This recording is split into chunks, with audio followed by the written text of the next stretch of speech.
ಹೆಬ್ಬಾಳ ಮೇಲ್ಸೇತುವೆ ಲೂಪ್ ಸಂಚಾರ ಟ್ರಾಫಿಕ್ ಕಿರಿಕಿರಿಗೆ ಮುಕ್ತಿ.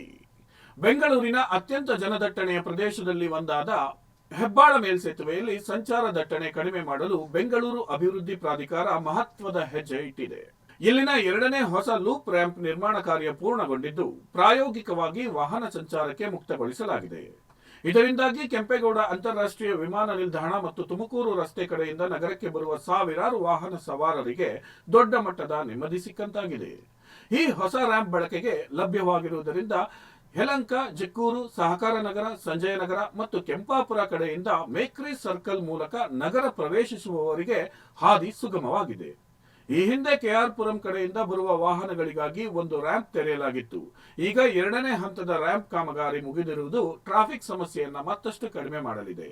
ಮುಂದಿನ ಕೆಲವೇ ದಿನಗಳಲ್ಲಿ ಹಳೆ ಮತ್ತು ಹೊಸ ರ್ಯಾಂಪ್ಗಳ ನಡುವೆ ಶಾಶ್ವತ ಬ್ಯಾರಿಕೇಡ್ಗಳನ್ನು ಅಳವಡಿಸಿ ವಾಹನಗಳು ಯಾವುದೇ ಅಡೆತಡೆ ಇಲ್ಲದೆ ಸಂಚರಿಸಲು ವ್ಯವಸ್ಥೆ ಮಾಡಲಾಗುತ್ತದೆ. ಈಗಾಗಲೇ ಮೊದಲ ಹಂತದ ಕಾಮಗಾರಿಯಿಂದ ಹೆಬ್ಬಾಳ ಜಂಕ್ಷನ್ನಲ್ಲಿ ಸಂಚಾರ ದಟ್ಟಣೆ 25% 30% ಕಡಿಮೆಯಾಗಿದ್ದು, ಎರಡನೇ ಲೂಪ್ ಕೂಡ ಕಾರ್ಯಾರಂಭ ಮಾಡಿರುವುದರಿಂದ ಟ್ರಾಫಿಕ್ ಸಮಸ್ಯೆಗಳು ಇನ್ನು ಗಣನೀಯವಾಗಿ ತಗ್ಗುವ ನಿರೀಕ್ಷೆ ಇದೆ.